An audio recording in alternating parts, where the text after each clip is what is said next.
your life. Hi everyone, how you doing? Happy Tuesday, although it's a grey old Tuesday. It's drizzly and it's a proper November winter day today. So yeah, it's a bit grey and horrible here. Not very nice at all. So we can do some sewing to cheer ourselves up. Well, you know, as we do every Monday to Thursday. Always cheers me up though, bit of sewing. Hopefully everyone is okay. Got a few things to show you before we get into the project today. So we've been chatting away to Crafty UK, Andy, who, you know, I use his rulers and templates quite a lot. We've got more of these have just come in, the 2.5 inch by 17 inch there. We've got more of those come in. We've also got more of our wedge rulers come in as well, which are branded for us. We've had these come in today, which are the Storm at Sea templates. So if you've booked onto the Storm at Sea Zoom class, couldn't think of the word Zoom then, Zoom class, you will need a set of these templates to do it, okay? So we've now got some in the shop, and it's really cool. You can do, they're 12-inch blocks. You've got 7 templates in there, but I don't know if you can see on the back here, it's giving you some like colorways you can do it in as well. I love this one with the heart. I don't know if you guys can see that. But this little one here with the when you do the colour, but you've got like instructions in there, you've got colouring in sheets so you can plan your colours and everything. So you will need a set of those templates if you're going to do that class. I know some of you have already bought them because when Andy and Joe came down to see us, they did a little pop-up shop for us. I know some of you bought it then, but if you're new to the class and you haven't got the templates, you'll need those. So give us a shout. They'll be going on the website later. We've also had in some of the, you know, I love this half hexy ruler. I use it, we've used it for lots and lots and lots, and I know you guys have ordered from him, but we have got, if you don't want to have to go through the whole Facebook messaging stuff and everything, we have got some in the shop now, okay? So we'll put these on the website as well, and there'll be a couple in the shop. So we've got the ruler, and it's got the little cutout in the centre, which you've got the little diamond, which you can use for tumbling blocks, you can use it for all sorts, you can use it for the star and the tree, but it's really good for like tumbling blocks and EPP and stuff as well, okay? So so we'll have those on as well. So just a quickie little bit about those. And then we've got some new Bosal stuff in as well, which there's not much of these two, but there's plenty of the other one, which is what we're going to use them for the project today. This is shoulder strapping, so it's Bosal, which if you make a lot of bags or you want a padded strap on a tote bag or something, this is all pre-cut ready for you. So you don't have to cut long thin strips of wadding, which is really hard to get even down both sides. This is all pre-cut for you. Again, these are already on the website. They're in the wadding section. All the Bosal stuff is in the wadding section. So this is shoulder strap cushioning on the roll, and you've got 10 yards on there, so you'd get a fair few bags out of that. So yeah, it just makes life a bit easier. And then we did do a jelly roll as a class, and we had to cut all our wadding ourselves. But if you want to make a jelly roll rug with like this one on the front here, I don't know if you guys can see that. This is the wadding that you need. It's all pre-cut ready for you, and you've got 25 yards. It's at 2.5 inches. So if you fancy making a jelly roll rug, there's lots of tutorials out there on YouTube and stuff for it, and it's not something we can really do in the 1 o'clock because it would take way too long. But we've now got a few of these in, okay? So again, they're on the website as well. So those are those two. And then this is what we're going to be doing today. So we're going to be making one of these lovely candle wreaths. Now this one's partially done because I didn't want to have to make 2, a finished sample and then another one for demo in. So this one's partially done, and we're going to finish this one off today. I'm going to show you the steps to finish it, to do the whole thing. But we've got these packs just come in of Bosal, which is they're 12 6-inch squares, which is exactly what you need to make this, okay? It doesn't have to be a candle wreath, so it can be a really beautiful table centre, and you could put like a big bow on the candle or something, and it's a beautiful table centre. But you can also hang it so that it becomes a wreath, okay? And you could decorate this however you wanted. You could like thread little lights and all through it, the little battery LEDs, you could thread some of those through it. You could add sequins, you could do all sorts to it. So I'm going to take you through today using these Bosal squares, okay? And these are already on the website. I put them on yesterday, so they're on there as well. But one pack will make the wreath, okay? And you need about 3/4 of an, well, you need 12 8-inch squares of one fabric and 12 6-inch squares of another fabric. You could, though, however, mix and match them. You know, I've done all these the same, where I've got my cream on the inside and then my green on the outside. But you could do these, like, alternate with different colours. You know, use your Christmas, you know, Christmas layer cake, or you could cut that up, Christmas fat quarters. If you've got Christmas fabrics there on the bottom, you know, yardage, brilliant for that. But you need approximately 1/3 of a metre for one and 3/4 of a metre for another. But this was so easy. Couldn't believe how easy this was. You can do it yourself and cut fabric, cut wadding, but you need your wadding to be really precise for it to look really neat. So this takes all the hard work out of it. There is a free pattern available from the Benina website. Okay, so if you Google Steph's Fold and Stitch Christmas Wreath Benina, okay, there's a free download which gives you the step-by-steps on how to make this. Okay, originally there is a paid-for pattern for this, for the Bozel one, but this was free on the Benina website, so go to the Benina website. much easier. Right, okie doke. Who's there? Let's say hello, people. I'm making some space. We got Sandra, we got Carolyn. Hi Sandra, hi Carolyn. We got Linda. Ooh, and those over there. Taryn. Hi Linda. Taryn says, can she have the template? The Storm at Sea ones or the Hexy one? Let me know, Han. Let me know which one you want. We've got a few of the both in, okay? But yes, we can put one aside for you. We got Wendy. Hi Wendy. Eileen. Hi Sheila, Eileen. Hi Vicky, Sheila. and that's it. Lovely, lovely. So, as you can see, I've partially made this one, okay? And like I said, I didn't complete it because I want to show you the steps on how to do it, because each square is exactly the same and then you just join them together. I didn't want to make two.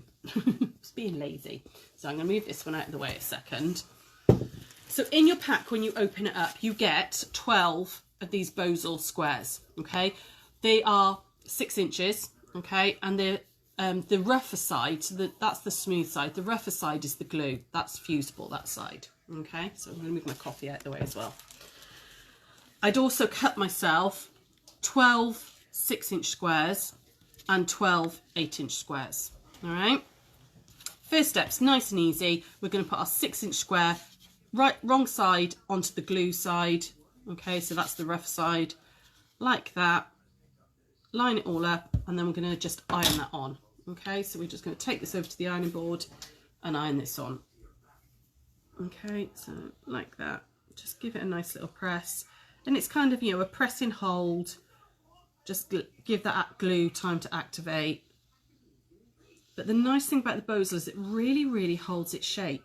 I think if you were using wadding, you might need to use some interfacing as well, just to give it a bit of, you know, stability, a bit of sort of stiffness to it. But you don't need that with these Bozel packs. So yeah, so literally that's all nice and fused, like that. You're then going to put this onto your 8-inch square to make like a little sandwich. So I'm going to use just a little squirt of glue. You don't have to, but you really don't have to. I just found it helped. Stopped anything moving. And then you're just going to centre that up as near as damn it. Okay? It's very forgiving, this project. You don't need to worry too much. So, like that. Okay? And then I'm going to move this ironing board over. And so that you can get this in the light, because it's really dark in this room today. So we're going to do some top stitching now. We're going to close all these edges, and we're going to do some little mitered corners to basically, we're going to end up with something that looks like that. Okay, so I found it easiest to go all the way around the edges first and just fold that down. So I'm folding the edge of the fabric down to meet the Bozel square. Okay, and I'm going to go all the way around like this. I'm also going to show you a little trick today that I learnt about sewing thick fabrics, and some of you might have already known it, but I was definitely yesterday old when I discovered this new thing. It was only because I had to Google something and I was just like, why is this happening? And then Googled it and I found a new thing on my sewing machine, which I'm going to show you. So just fold all that down all the way around, okay? Best thing again I found for this is clips, not pins. Pins, the pins were just really awkward, and so the clips work really, really well. So I'm just going to start by clipping in the one side like this. We're now going to mitre this corner. So I'm going to open this back out a second, like that. I'm going to put this edge here down to here. So I'm going to fold it over like that. And I did find if I just kept it near the iron and just give it a little press, I'm then going to refold this one over like that. Ooh, get my pin clips out of the way. Again, give it a little press. But when I folded this over again, ooh, haha. See, it's being all fingers and thumbs again. Like that. Get over. You've got to just get it over there. You've got your mitre corner. Oh, hang on. I've got to do it towards me. 2 seconds. There we go. So over, over, and then fold. There we go. Just couldn't do it when I was looking away from it. And then pop a clip in the corner. Okay, like that. And then I'm going to, let me go. It's actually easier if I do it this way.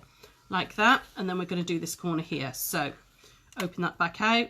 I'm going to, I've got to do it towards me. Sorry, girls. I just can't do that. Get the mitre to work if it's facing the wrong way.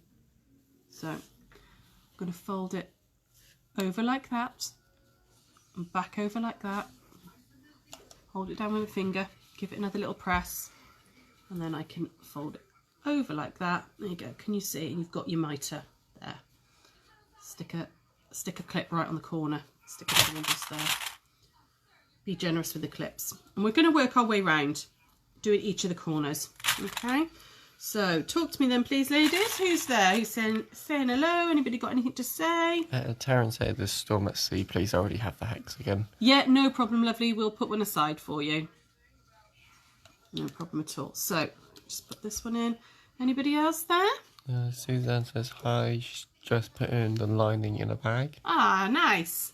Hi, Susie. Okay, so just folding that one over, and you can see there's my mitre. Get that down all the way around and do this last corner. So I'm just manipulating it just to get it over the top, like this. And Sandra asks, how much are these packs? Now you ask. I can't remember, love. I put it on yesterday and I haven't stopped and my brain can't remember. They are already on the website. They're in the, I want to say £7.95, I think, maybe £8.95. I can't remember off the top of my head. I'm really sorry. I should have looked it up before I came over, but we had a shop full. So I kind of ran over. I was like, it's 1:45. Move it. So I forgot to look, but they're on the website. If somebody is there and they can quickly look for me and let everybody know, that would be brilliant. Okay, so all the way down like that. Okay, so you've now got something that looks like that. We are now going to take it to the sewing machine and we're going to top stitch all the way round like that. Okay, so I'm going to take this one over and get the machine how I want it. I'm using a variegated thread again because I just thought it would tone in with all of those greens and all that are, you know, greens and reds and stuff that were on there. And you want to go, what, 1/16 of an inch top stitch, just not on the edge, but just in from the edge. Okay, so I'm just going to work my way around this. It's a very dull little bit because it's just a straight stitch all the way around. Take your clips out as you go. The £7.95. £7.95. There we go. I knew they were around that price, but I couldn't remember exactly. Brilliant. Yeah, so they're £7.95. But you know, that, and you know, raid your stashes and see what Christmas fabrics you've got. Make them really beautiful. I think it would be stunning in those blues. You know, the frosty blues with a beautiful silver candle or something in the centre. Lush. Or I quite like the idea of making it into a wreath and actually hanging it on the door. I think that'd be gorgeous. And they're really easy to make, you'll see now. You basically just do all 12 squares exactly as I've done with this one. So we're going to go all the way around. I leave my needle in when I get to the corner, lift the foot and pivot round. Okay.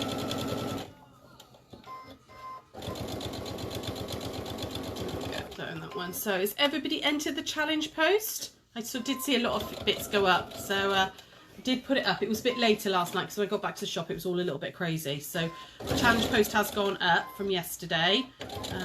So have a little pop onto the Facebook page and put a picture in if you've got something you want to enter. Just get that one back in the place. You see, this is where I'm struggling with not being able to use my finger because I would normally be holding that down out of my way. Although I've got a stiletto, I wonder if that would work. I'm sure I've got one of these. Should we try it? Try my stiletto. I wonder if that's going to help. Trying to keep the fabric down as I take the clip off when you can't use the finger you're used to using. I'm going to use that. There we go. Okay, and then just lock off the stitch. Cut my fabric. Cut my thread rather, not my fabric.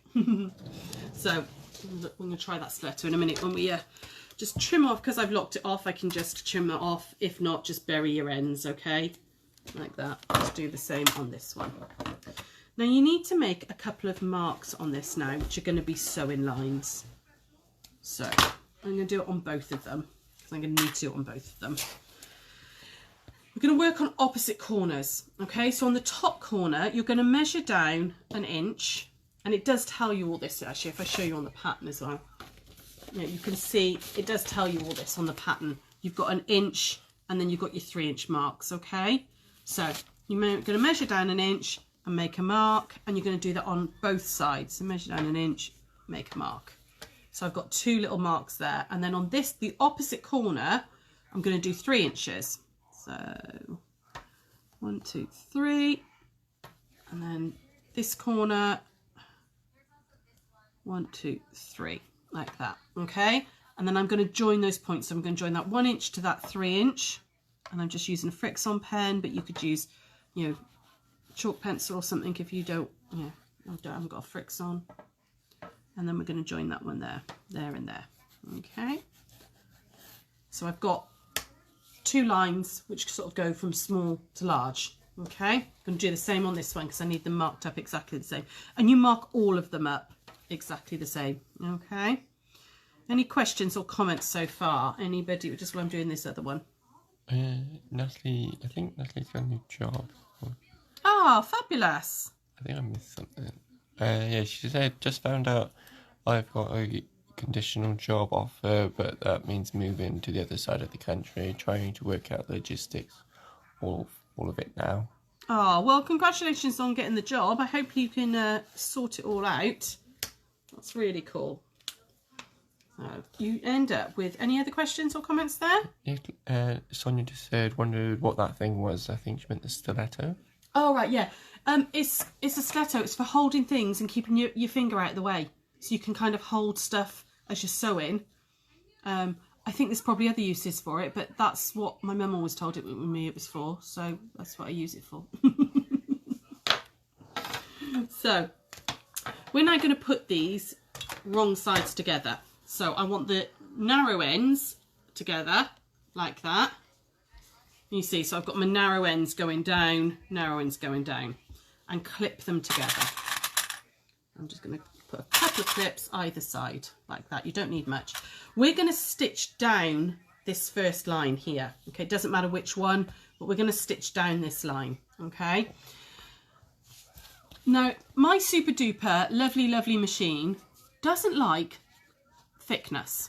Okay, when I first tried to do this, this is the little tip that I found out, it just kept doing a couple little stitches and then a big long, it just wouldn't catch the bobbin thread. I don't know whether it's something to do, I need to have a really good read of the manual, because I think because it's got like an automatic pressure sensor and everything, it gets a bit confused. So apparently you can do this. So Drew, come over here.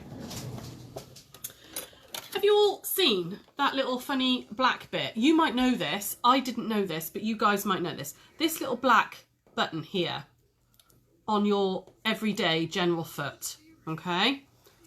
There's a reason for that.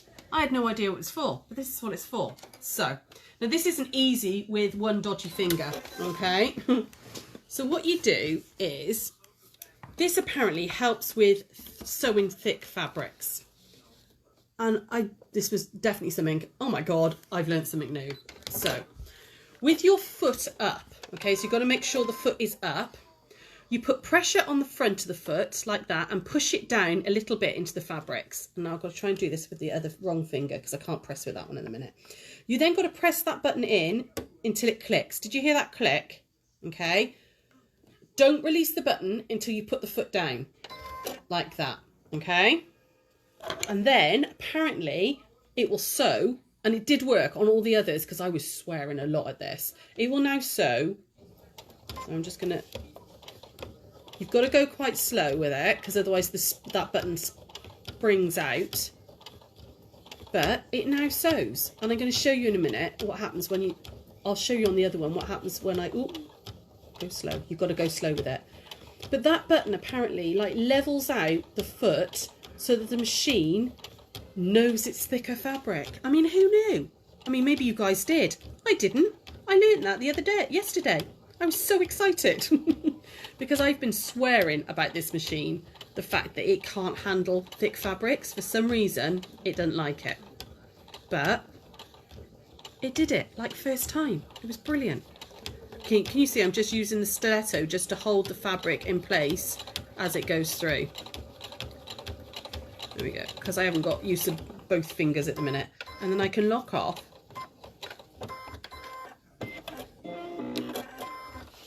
And it worked.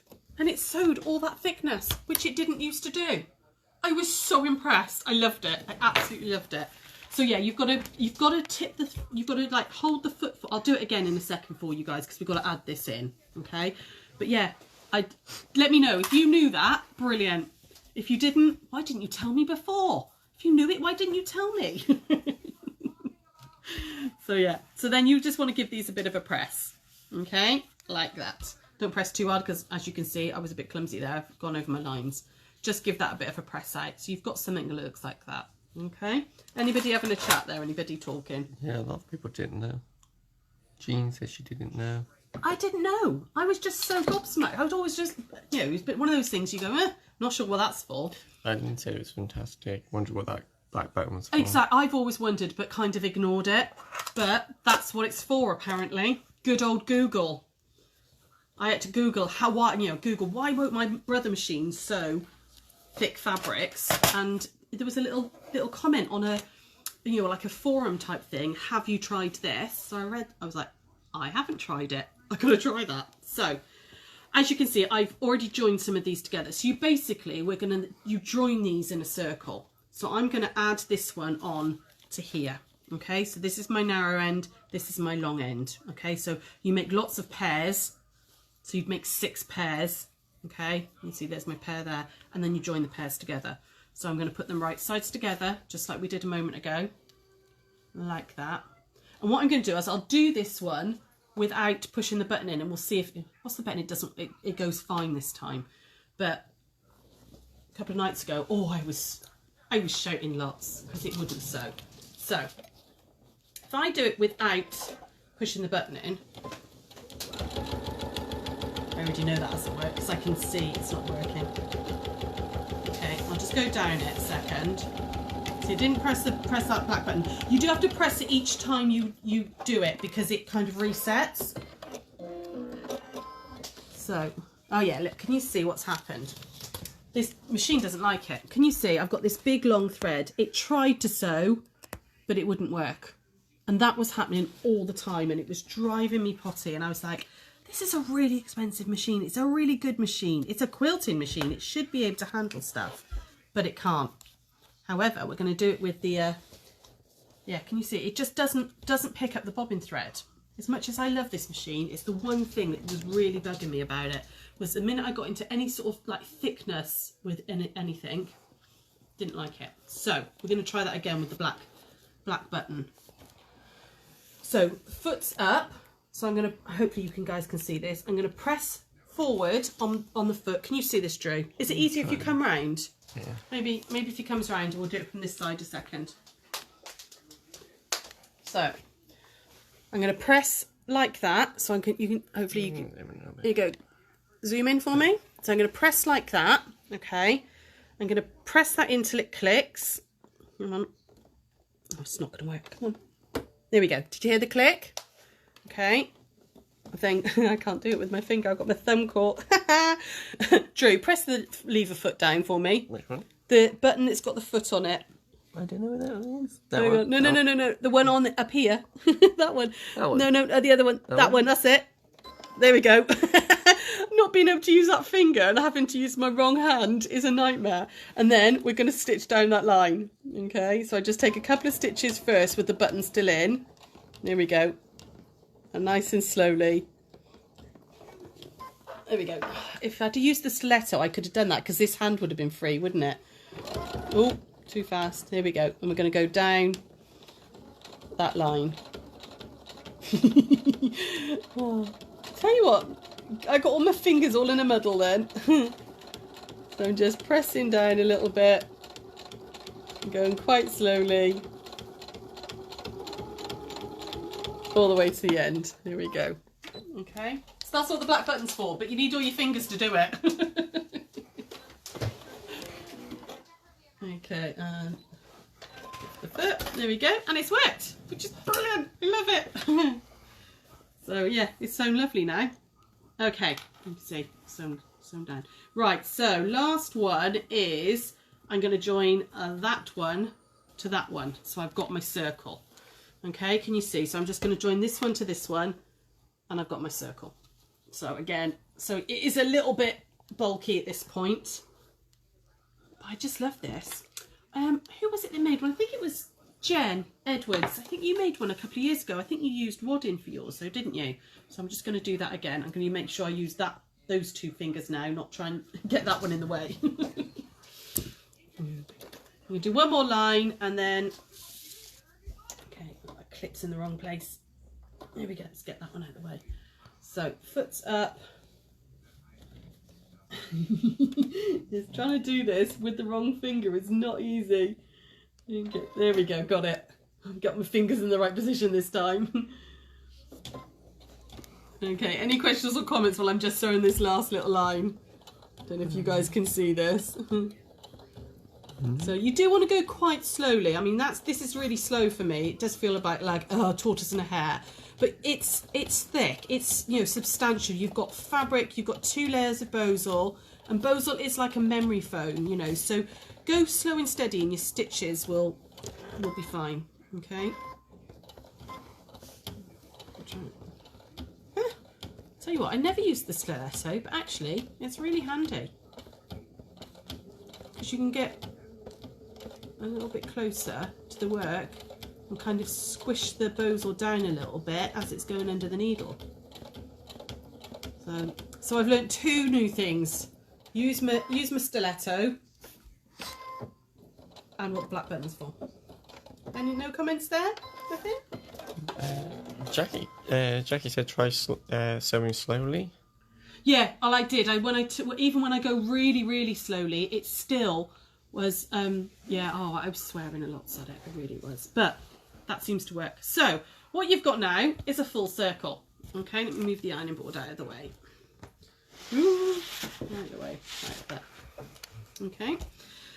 It needs a press. Okay, you've got to press this, okay? Like, I would take it to my big ironing board and give it a really good steaming press down all of these, which is what I did on this side. This bit that I've just joined in hasn't been pressed, okay? But you do need to give it a press. So, what you do then is you join the points, these points here.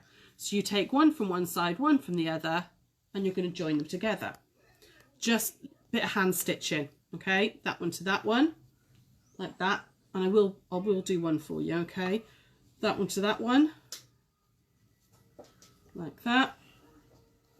And then this one to this one, like that. Okay. Sandra asked, why aren't you sewing across the binding? You could do if you wanted to. I didn't on my first couple. You could sew across the binding if you wanted to. That's absolutely fine if you want to take it all the way down. On my first couple I didn't because my machine was playing up and it was struggling with the binding, so I haven't on all the others. But yes, you could sew across the binding if you wanted to. I don't think it really makes much difference. But you can then use it as a table centre, or you can hang it once it's pressed on a door. You could put a beautiful red ribbon on it, you could put some lights through it, you could make it as a wreath. Okay, like I said, it does need a press because it's curling a little bit, those new ones. You just need to get those in. Okay, but then you can add a candle in. You could add, like I think they did on the front of the pack, they put like berries and pine cones and all in here to give it some depth. You could put a big bow and all on it. Just think it's really pretty. So simple. It's just squares sewn together, but really pretty. And then what you do with these ones, what I did on this one is I just put some, just because I had them here last night, some buttons on. So it's going to be interesting whether I can do this. There's not enough thread on there.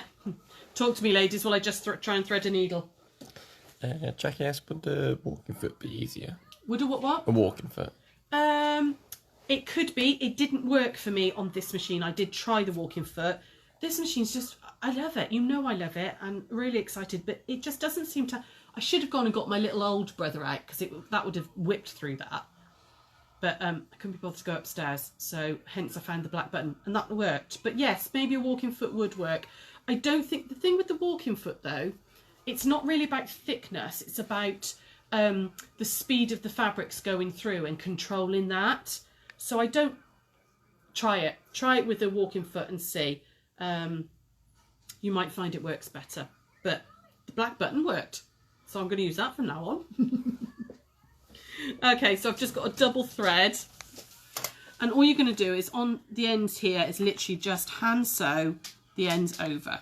Okay, so I'm just going to come up like that so I can bury the knot in there like that. Okay, and then I'm just going to literally just over sew those ends. Now you could do a little invisible stitch if you don't want to add anything else to it. You could do a little invisible stitch, but because I'm going to put a button on it, I'm just going to over sew that together just to keep it all down like that. Ooh, let's get that thread caught. Anybody else there got any questions or comments? Sandra said she'd come around later for 2 packs, please. Okie doke, no problem. There we go. And then you can just add a little button on, or whatever. You could hot glue a pom-pom onto there, or you could put some jingle bells on, or I really like the idea of, you know, threading some lights, you know, those little LED lights through it. I think that would work quite well. You know, and sewing a ribbon or something to the top to be able to hang it. So I'm just going to stitch this little button on the end. Ooh, like that. Again, trying to do this with the wrong fingers is not easy. Yeah, you know, decorate it as you would. You know, if you've got little sequins and beads, or, you know, you get those lovely buttons that are like little Father Christmases and reindeers and stuff like that, you know, the little novelty ones. You could, you know, put some of those on it. You could, you know, get some pine cones and things like that and make it a real, you know, like natural, more, you know, what's the word? Rusticy looking, do you know what I mean, with like pine cones and some, you know, of those lovely like dried orange slices and cinnamon sticks. You know, you could do something like that. So button sewn on, and then go down like that, bury my end, get rid of that. Okay, and I would just do those other 3, so you end up going all the way around. I'm not going to do those now because I want to give it a good press. I want to get it on the big ironing board and press that to keep it nice and flat. But I mean, it's lying lovely and flat on the table, but when you hang it, it's just, because I haven't pressed it, it's just not lying quite flat. It needs a bit of steam. Okay, so that's it. That's the candle wreath. Made incredibly easy, and actually really, really quick as well, because all the cutting, all those squares were done for me. I started this, probably took me about an hour and a half to put all that bit together. And then I've just finished off those last couple now. So, you know, a couple of hours, Sunday afternoon type thing. You just tuck that in so that the points are kind of coming upwards. That might be quite nice as well. You know, you can play around it. You maybe, it's just a candle I'd in the house, but it's not a particularly thick one, but you could maybe get a slightly thicker one and bring the points up. You know, put a big bow or something. I don't know. What ideas have you got? What would you do with it? I just think it's really cute. I think it's really pretty. So...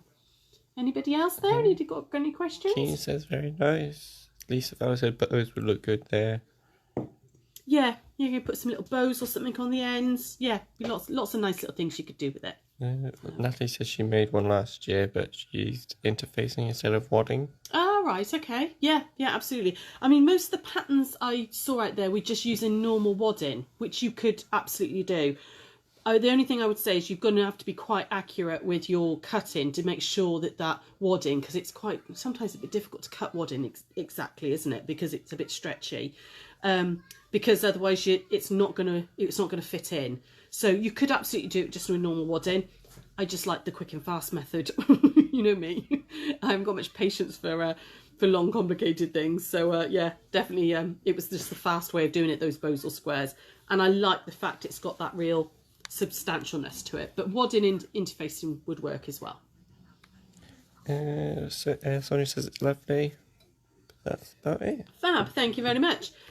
You don't have to use those. I was just thinking as well. You don't have to use those squares to make one of these. They would actually make little like placemats as well, wouldn't they? You could do, before we added. No, hang on. Here we go. If I do that, if you just made them like that, this could be like really bright fabric or something, or it could just be plain. It's whatever your Christmas table is. But you could actually use them as like little coasters and stuff, because it's really quite thick and padded, so it would protect protect your tables and stuff. You could use them as little coasters. You could join them together. I think there's other things you could do with them as well, not just use them for the wreath. Pre-cut Bosel, brilliant stuff. Loving it, loving it. So, any other questions before I pootle off back to the shop and carry on with my workout? I've got a very, very large quilt on the frame today. Marion Welshman, if you're there, your quilt is being done. It's a whopper of a quilt. It's like a workout. Trying to move it round Daphne, it's like I feel like I've been to the gym because it's heavy, because it's such a big quilt. So yeah, I feel like I'm having a bit of a workout at the moment. I know. Just says thank you. No problem. But yeah, that's about it. Lovely, cool. All right, well, I will be back tomorrow with Block of the Week, and then Sarah's back on Thursday with paper chains. All sorts of different types of paper chains, not made of paper, fabric and wool ones. So I'll see you tomorrow, guys. Take care. Bye.